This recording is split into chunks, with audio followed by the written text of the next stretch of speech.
Salut! Bienvenue dans ce nouvel épisode d'Inspiration. Donc, je m'appelle Christelle.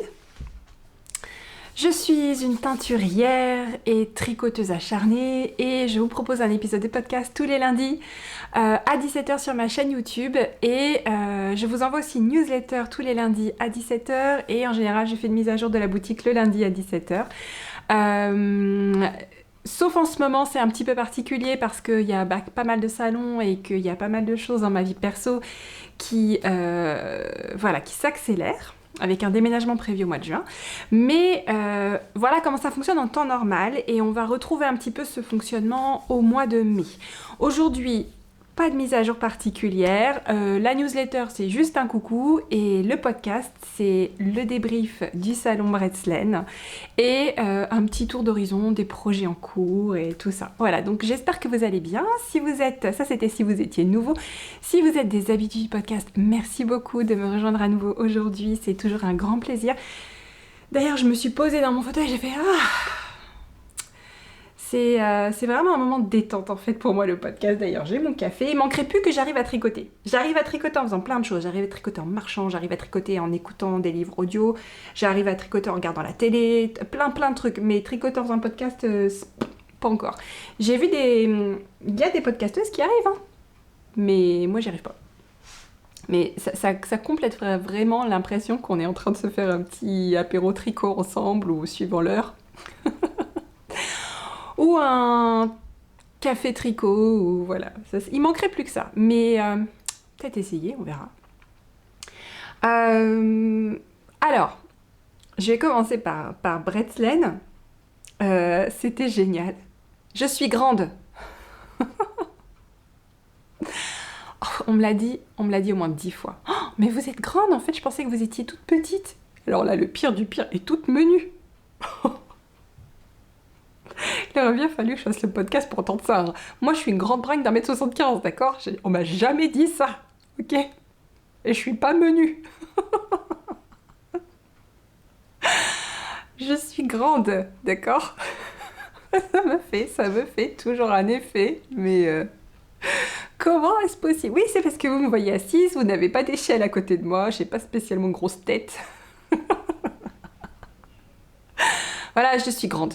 Soyez pas surprise, la prochaine fois qu'on se voit sur un salon, je suis grande, d'accord ? Et qu'est-ce qu'il fallait que je vous dise aussi ? Il y avait un autre truc. Fallait que je dise que j'étais grande et... Ah, ça va me revenir. C'est presque des disclaimers, là. Il faut que je le dise en début d'épisode à chaque fois. Ah, il y avait un autre truc. Ah, ça m'énerve, j'aurais dû le noter. Bref, c'est pas grave. Voilà, sinon, quoi d'autre ? Quoi vous dire d'autre ? Bah, plein de choses, parce que j'ai rien dit encore. Ah, le salon Bretzeln, c'était trop sympa. C'était trop sympa.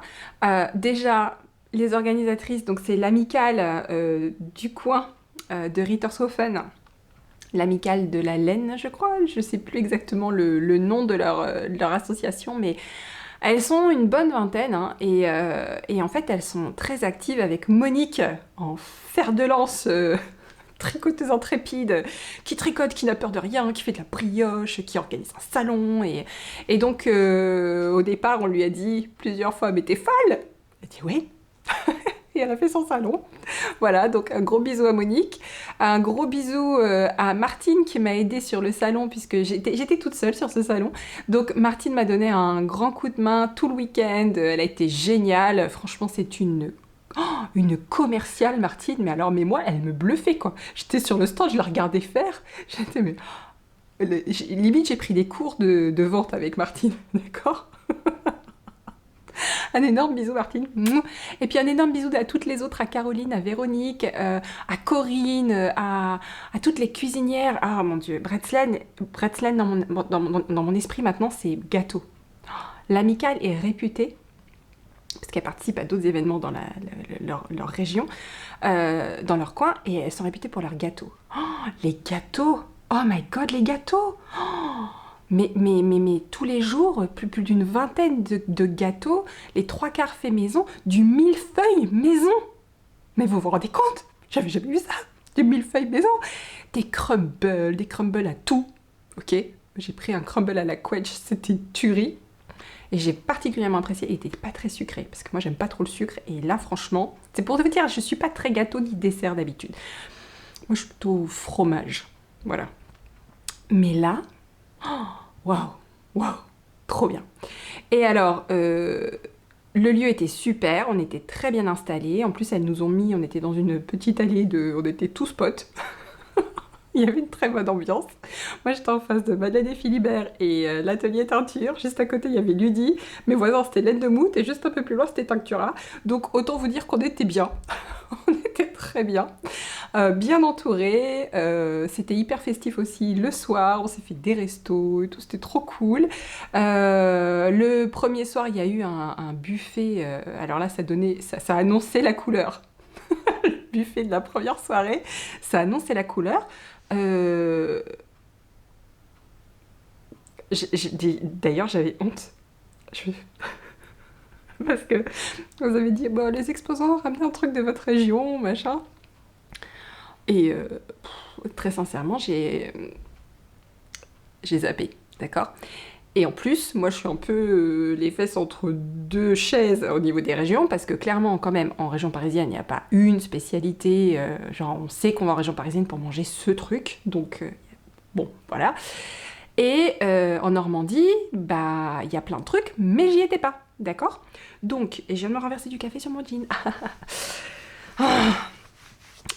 Et donc, eh ben, allez, je vous dis tout, sur une aire d'autoroute, j'ai pris une bouteille de Pinot, un sac de chips au camembert. Et quand je suis arrivée, c'était, on aurait cru le buffet de Hogwarts, de Poudlard, d'accord? Il y avait des espèces de brioches à la flamme cuchée. Vous savez, les trucs, les espèces d'énormes, des kouglof, je crois que ça s'appelle. Il y avait des couronnes, il y avait des trucs tout, des trucs faits maison, des trucs incroyables. Il y avait des assiettes gigantesques de fromage, il y avait des boîtes entières de cannelés, il y avait... Et moi, j'avais ramené un paquet de chips au camembert qui trônait, qui avait été amoureusement mis dans un saladier tapissé de serviettes. J'étais là, oh non!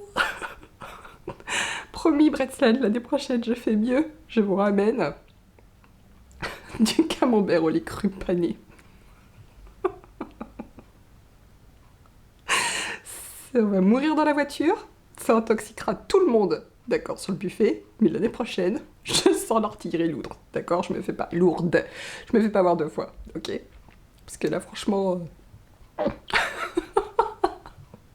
ça m'a pas empêché d'apprécier le buffet, hein? Non, pouf! J'ai quand même goûté mes chips au camembert, c'est même pas très bon en fait. Bref, voilà, ok? Et alors, ce qui était très cool, c'est que je m'étais loué une petite maison, une tiny house alsacienne. Elle était trop mignonne. Qui était posée sur un immense jardin ouvert avec une petite terrasse. Alors c'est dommage, il faisait pas assez beau, puis j'ai pas été assez dans la tiny house pour pouvoir prendre un apéro dehors, mais trop sympa, trop sympa. Les hôtes étaient trop adorables et très très accueillants. En fait, c'est un Airbnb, mais il y avait tout pour le petit-déj, il y avait tout pour l'apéro, il y avait... Voilà, c'était super, vraiment très très bien. Et l'Alsace, c'est une région magnifique. Architecturellement, on en prend plein les yeux. Les gens sont hyper accueillants. Et à chaque fois qu'on a été quelque part, c'était trop sympa. Ah, j'ai adoré. J'ai adoré. Le retour était un peu dur, hein. J'avais normalement 5 heures de route. J'étais tellement crevée, j'ai fait des siestes et tout sur la route. J'ai passé 8h30 sur la route pour rentrer. Alors qu'à l'aller, j'ai fait à peine 6 heures de route parce que bah, j'étais en forme. Le retour était un peu plus chaud patate quand même, je dois dire, hein. Voilà, et puis bah, sinon le salon en lui-même, très bien, c'était très cool de rencontrer plein d'entre vous. Alors j'ai bien senti quand même que c'était pas... Je sens bien que c'est une région où j'ai pas l'habitude d'aller, c'était la première fois.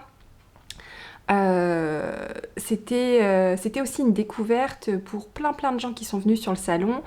Ça a drainé beaucoup de monde et il y a une grosse partie des gens qui sont venus aussi pour les gâteaux, d'accord? Quand je vous dis qu'elles sont réputées, d'accord? Non, voilà, c'était vraiment très, très, très, très bien, très bien. Et j'espère y retourner l'année prochaine. Hein. J'ai beaucoup aimé l'Alsace. Franchement, j'irais bien en vacances en Alsace. C'était trop, trop, trop sympa. Vraiment très sympa. Très belle région. En plus, au printemps, c'était hyper joli. C'était trop bien. Trop bien. Bon, voilà.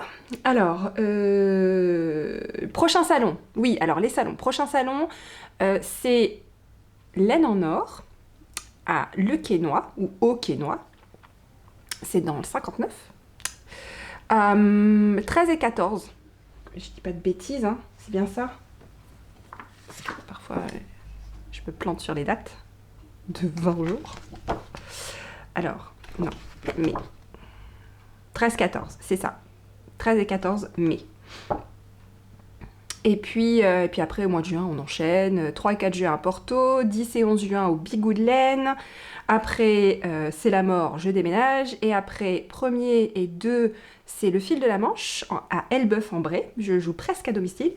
Et 8 et 9, Berry-Brodelaine. Et après, tout à la fin, 26-27, cette année, je fais Wool & Music. Puisque je ne pars pas en vacances, je peux le faire. C'est toujours de Wool & Music, je le fais jamais parce que je l'ai fait qu'une fois parce que ça tombe toujours pendant mes vacances. Là, cette année, je ne prends pas de vacances du fait du déménagement. Donc, je ne pars pas en vacances. Donc, je peux le faire. C'est cool. Voilà. Et puis, en septembre, si on va jusque-là, en septembre, il y a le Knit It. Et c'est la dernière date confirmée. Après, sur octobre, novembre, décembre, j'attends des réponses. Voilà, j'ai candidaté, mais j'attends les réponses. Voilà. Voilà pour les salons. Alors après, si on regarde dans les mises à jour, il y aura une mise à jour surprise le 1er mai. Voilà, ceux qui savent savent, ceux qui ne savent pas encore sauront le 1er mai. Donc mise à jour surprise de la boutique le 1er mai, vous recevrez la newsletter qui vous expliquera de quoi il s'agit. Il y aura un podcast à 17h et il y aura la mise à jour de la boutique lundi après-midi. Ensuite, le 8 mai, à chaque fois, c'est des jours fériés, mais alors, je vous reconfirmerai le 1er mai si je fais le 8 mai ou le 9 mai, mais il y aura l'almanach de la tricoteuse de chaussettes du mois de mai, que je décale d'une semaine parce qu'il y a la mise à jour surprise. Et on va faire le calendrier. Je pense que je vais le faire toute fin mai. J'espère que ça ira côté pour ceux qui ont la paye. Je pense que je le ferai le 30 mai. Sinon, ça nous emmène début juin. Voilà. Je pense que je ferai calendrier le 30 mai. Je vous le dis en début de mois. Je vous le dis un mois à l'avance. Le calendrier, ce sera le 30 mai. Je vais l'entourer.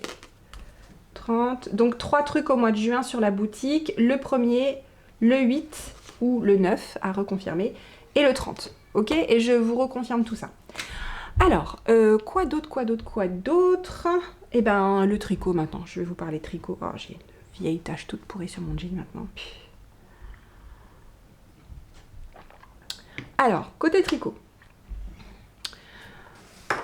J'ai eu du mal à... J'ai une période d'inefficacité tricotesque là, assez terrible. Bon, le boulette, ça va toujours. Ça, c'est la semaine en cours. Très sympa. Ça marche toujours très bien. Et il a fallu que je m'étende un petit peu. J'ai pas mis dans le boulette parce que je veux le garder sous la main. J'ai fait un plan d'attaque des projets parce que j'ai trop de trucs en cours. J'ai quand même des gros objectifs hein, avec mon histoire de livre. Donc, j'ai fait un plan d'action pour mes projets qui ressemble à ça. Voilà. Qui m'a aidé à déterminer des projets sur lesquels je mets paquet pour le terminer d'ici la fin du mois d'avril. Et les autres que je n'ai pas envie de délaisser complètement pendant je ne sais combien de semaines, sur lesquels je me suis fixé des objectifs ridiculement petits. Objectifs ridiculement petits, c'est un truc, ça s'appelle ORP, ce sont mes objectifs ridiculement petits, pour quand même avancer sur les projets en question, parce que j'ai pas envie de les abandonner, je les aime, j'ai envie de tricoter, mais il y a quand même des priorités sur lesquelles je passe en plan d'attaque, PA. Et donc, voilà à quoi ça ressemble. d'accord? Christelle, qui fait des tableaux pour ses projets tricot depuis 2013 à peu près, d'accord? Voilà, peut-être même un peu avant. J'ai notamment le souvenir d'un été où j'étais sur à peu près 7 cales en même temps, mystère. J'avais sorti le planning aussi, un peu dans ce genre-là. Mais là, on avance, on est encore un peu plus pointu, d'accord? Pourquoi les objectifs ridiculement petits? Parce que c'est comme ça qu'on construit des habitudes. Et c'est mon objectif, je veux construire des habitudes de design. C'est-à-dire qu'au lieu de procrastiner et après avoir une montagne de trucs sur lesquels je procrastine encore plus fort parce qu'il y en a trop, je me fixe des objectifs ridiculement petits par projet. Ça me prend 3 minutes, mais au moins j'ai avancé dessus et j'ai ouvert le fichier, j'ai rentré 3 lettres, c'est pas grave. L'idée, c'est avant de pouvoir, en fait, l'idée derrière tout ça, c'est que, et ça c'est vrai pour toutes les habitudes que vous voulez prendre, typiquement, quand on se fixe au départ, on veut prendre une habitude, on y va, l'exemple typique, c'est les bonnes résolutions de début d'année, on y va tout feu tout flamme et on brûle. Et voilà, notamment la salle de gym, on fait 3 heures, 4 heures par semaine les 2 premières semaines, puis après on en a marre et on arrête. Et au final, si on veut vraiment commencer à installer une nouvelle habitude dans sa vie, c'est très important pour nous, ça peut être lié à la santé, ça peut être lié à plein de choses, l'idée c'est de se fixer des objectifs ridiculement petits. D'accord? Ça peut être, je franchis la porte de la salle de gym 2 fois par semaine et j'y reste 5 minutes. Je suis même pas obligée de faire quoi que ce soit, juste je franchis la porte et j'y reste 5 minutes. Voilà l'objectif ridiculement petit. C'est tellement petit et ridicule que on se sent pas écrasé par le fait de s'engager là-dessus. Et là où c'est beau, c'est que quand on fait ça, bah peut-être que je sais pas moi, la première semaine ou les 10 premiers jours, on va effectivement passer la porte, rester 5 minutes, partir. Mais petit à petit, on va peut-être rester 6, 7 minutes. Ah tiens, il y a ce truc que j'ai envie d'essayer. Boum, 10 minutes. Et petit à petit, comme ça, juste parce qu'on a pris l'habitude d'y aller, on va commencer à construire là-dessus. Mais tant qu'on n'a pas pris l'habitude d'y aller, de faire la chose, on ne peut pas construire une habitude en allant tout de suite trop fort, c'est pas tenable. Donc, je consomme beaucoup de contenu sur ce genre de choses. Des livres audio, des podcasts, voilà, j'aime beaucoup ce sujet. Ça touche en fait à l'organisation personnelle et l'organisation professionnelle. Et donc, je me suis fixé des ORP. Donc, les ORP et les PA, c'est plan d'attaque. Donc, je vais commencer par ça. Ça devient très technique, toute cette histoire de tricot. Alors, mes 2 projets plan d'attaque ce mois-ci, sur lesquels j'ai des objectifs qui sont pas ridiculement petits, qui sont tenables mais ambitieux quand même, c'est satisfaction.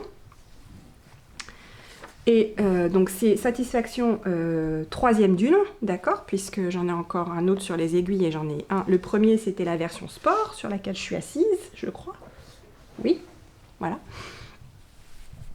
Donc il est en test depuis 2 semaines, hein, satisfaction. Ça avance très bien. Comme je vous l'avais dit, le retour que j'ai pour l'instant des testeuses, c'est que c'est facile.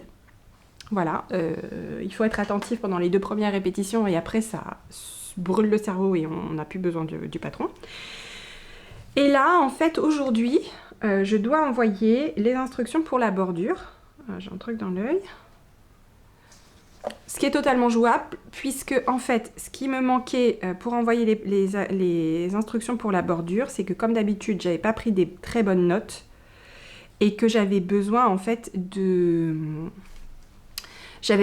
le refaire pour me rendre compte s'il y avait besoin plutôt que d'envoyer des choses pleines d'erreurs aux testeuses, pour me rendre compte si j'avais besoin d'ajuster les instructions. Donc, le plan, vous vous rappelez, c'était de faire la bordure en contrastant pour celui-là. Alors, en termes de quantité de laine, j'ai été au bout des écheveaux de DK et de mohair et soie de la couleur principale. Il me reste très très peu et j'ai pu faire 10 feuilles. Donc ce châle-là en sport, c'était 13 feuilles par moitié de châle. Et là, c'est 10 feuilles. Et donc, du coup, là, j'utilise ça et ça pour la bordure. Et ça m'a permis de vérifier la bordure et je vais pouvoir les envoyer tranquillement. Ça y est, c'est écrit. J'ai juste à mettre au propre et ça part cet après-midi comme convenu chez les testeuses. Donc ça c'est... Ah en bonne voie. À voir comment il va bloquer maintenant. J'ai hâte de le bloquer. Donc l'idée pour celui-là, c'est le projet plan d'attaque du mois d'avril. Je veux le finir pour la fin du mois d'avril pour passer à autre chose et passer au prochain projet plan d'attaque qui sera quoi? Qui sera qui? Sur qui je vais bosser comme une tarée? Ah! Le prochain projet plan d'attaque que je veux finir d'ici le mois de mai, c'est mon suite comme ça. Donc j'avance tout doucement dessus, hein. J'ai avancé un petit peu sur les... Voilà, j'y touche à peu près, je me suis fixé une fois par semaine. C'est ça mon objectif ridiculement petit pour lui, c'est un tour par semaine. En attendant que ça devienne le prochain projet plan d'attaque sur lequel je veux tout donner. Voilà. Alors après, l'objectif ridiculement petit d'une fois par semaine, l'ORP, on va dire ORP, c'est le point de départ. Si j'ai envie de faire 3, je peux. Voilà, c'est juste le point de départ. Le deuxième projet plan d'attaque de ce mois-ci, ce sont les chaussettes 1983. Alors, je vous montre le proto fini qui ne me convient pas. D'accord? Ça ne va toujours pas. Alors, je ne vais pas la recharcuter. Tant pis, j'aurai 3 chaussettes. Qu'est-ce qui ne va pas? C'est toujours pas assez. 2 cm et demi, c'est pas assez. Il faut au moins 5 cm. Alors, je l'ai coupée ici. Et en plus, je crois que je l'ai faite un peu trop courte. Donc, en gros, si je voulais la rattraper, il faudrait que je la recharcute 2 fois. Non. Non, tant pis. Je recommence. Je recommence et je vais faire les côtes un peu plus hautes. Alors après, l'objectif là, c'est plutôt d'avoir le patron prêt pour aller à l'édition technique et en test au début du mois de mai. Donc, ça va. Le patron, il est vraiment très simple. Donc ça, je suis pas trop inquiète. Mais voilà le premier prototype. Et vous avez peut-être remarqué que j'ai ajouté un détail sur le talon au crochet. Donc ça, je pense que je le referai de l'autre côté. Je trouve ça très sympa. Ça ajoute une petite touche. Sinon, ça rend plutôt bien comme je voulais. Le côté un peu comme ça, là... c'est ça l'idée, hein. Ça fait chaussette un peu jambière, mais il faut vraiment que cette partie-là soit beaucoup plus haute. Donc voilà, je recommence de zéro, premier proto, c'est normal, c'est comme ça arrive, c'est pas grave, ok? Les autres projets sur lesquels j'ai des ORP, c'est les autres chaussettes des autres mois. Alors ça fait un moment que je ne vous l'ai pas montré, mais il y a Cocooning qui avance bien et je suis en train de faire un détail de couleur sur le devant en maille glissée. Donc je pense que ça va être très joli et la pointe va être en contrastant. Je suis ravie du rendu. Donc ça c'est pareil, j'avance tout doucement. Tous les jours je fais un tour. Et comme là je suis en train d'écrire le patron, je note directement dans le patron. C'est-à-dire que j'arrête de prendre des notes manuscrites sur mes patrons, je mets directement dans le patron. On saute une étape, ça va m'aider à sortir les patrons plus vite. J'ai castonné la chaussette du mois de mars qui va être en toe-up cette fois-ci. Et donc la chaussette va s'appeler Ostara, le même nom que le coloris. Et du coup, je suis vraiment partie sur une... Je vais vous montrer, j'ai fait un croquis. Je m'étais dit, qu'est-ce qui pourrait aller comme chaussette à une déesse du mois de mars? C'était ambitieux, hein. J'ai ressorti le bouquin que je vous avais montré, vous vous rappelez, c'est celui que j'avais préparé quand j'avais le projet la première fois. Je ne l'avais jamais utilisé et en fait pourtant j'avais plein de place où prendre des notes, etc. Donc du coup là je l'utilise. Et sur le mois de mars, j'ai fait des croquis. Voilà à quoi va ressembler ma chaussette. Hop, et comme j'ai envie d'avoir un détail sur... j'ai envie d'utiliser la couleur contrastante chaque mois, j'ai décidé que j'allais faire un petit détail en jacquard, mais seulement sur la pointe et peut-être sur le talon, qui va ressembler...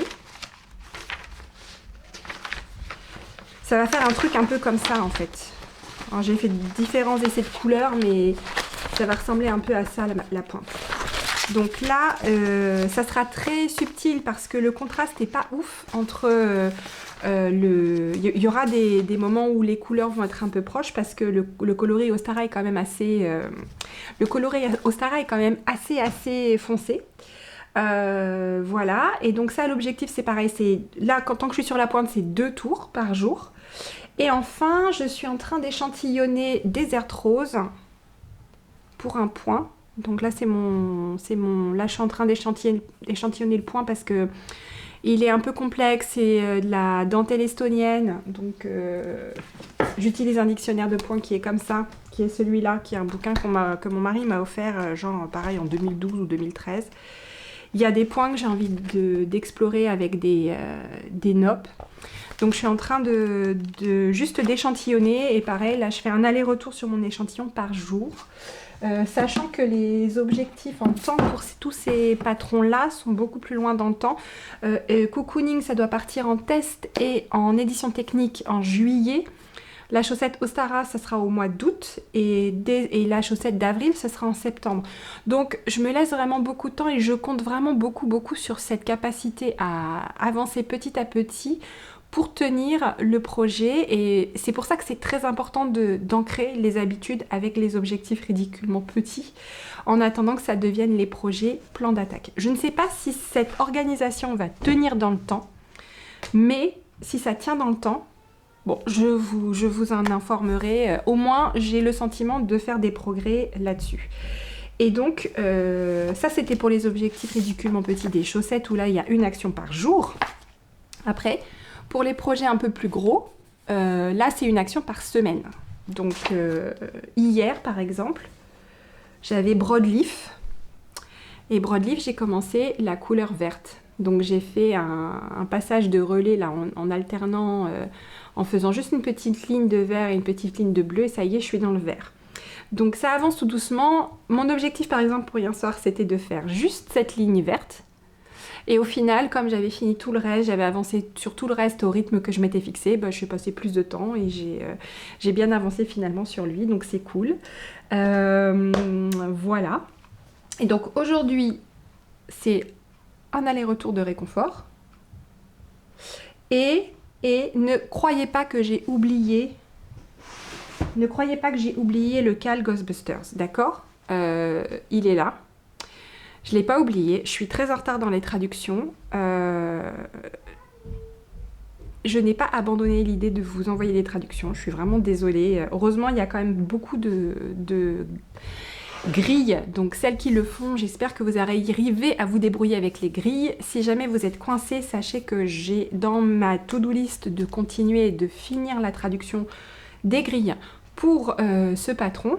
Et moi, d'habitude, c'est le type de projet que j'aurais déjà détricoté.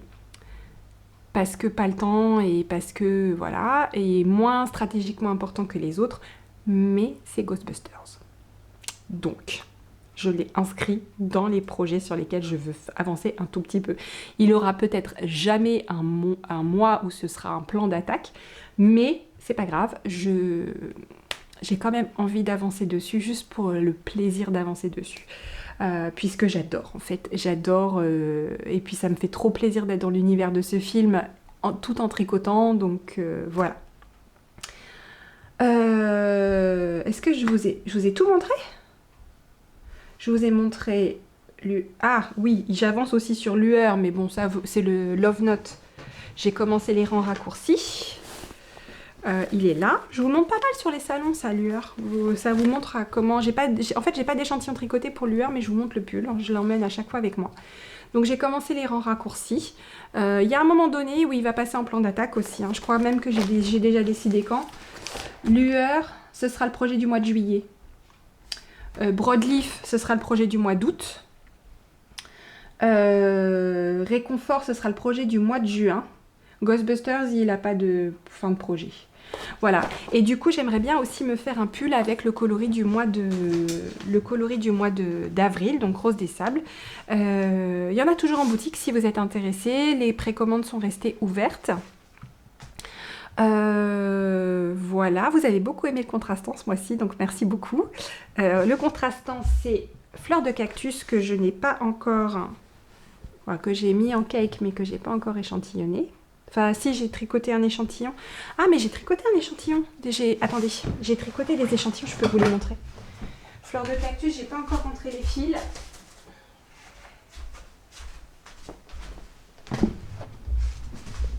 Ah. Alors, fleur de cactus, j'ai pas encore rentré les fils, mais tricoté, ça donne ça. Et j'ai en fait l'échantillon. Il y a le truc brioche queen aussi que j'ai pas encore mis dans les projets. Il faut que je le rentre dans les projets, que je vois quand est-ce que je sors le bonnet. Et voilà, ça c'est rose du désert, non, rose des sables, pardon. Rose des sables en tricot et en crochet. C'est très joli. Ça rend vraiment très bien. C'est trop sympa. Donc, et ça c'est et donc c'était sur extra fine soie. Et ça aussi c'est sur, et lui aussi c'est sur extra fine soie. Donc ma boîte d'échantillons commence à être bien remplie. Je suis très très contente aussi, ça me met en joie de voir tout ça. Faudrait que je trouve une façon de les... Pour l'instant, quand je suis sur les salons, je les mets sur les écheaux correspondants. Bon, je vais peut-être continuer à faire comme ça, c'est pas mal. C'est tout ce que je voulais vous dire pour cette semaine. Je crois que c'est tout. Si j'ai oublié quelque chose, je vous le mets dans la newsletter, de toute façon.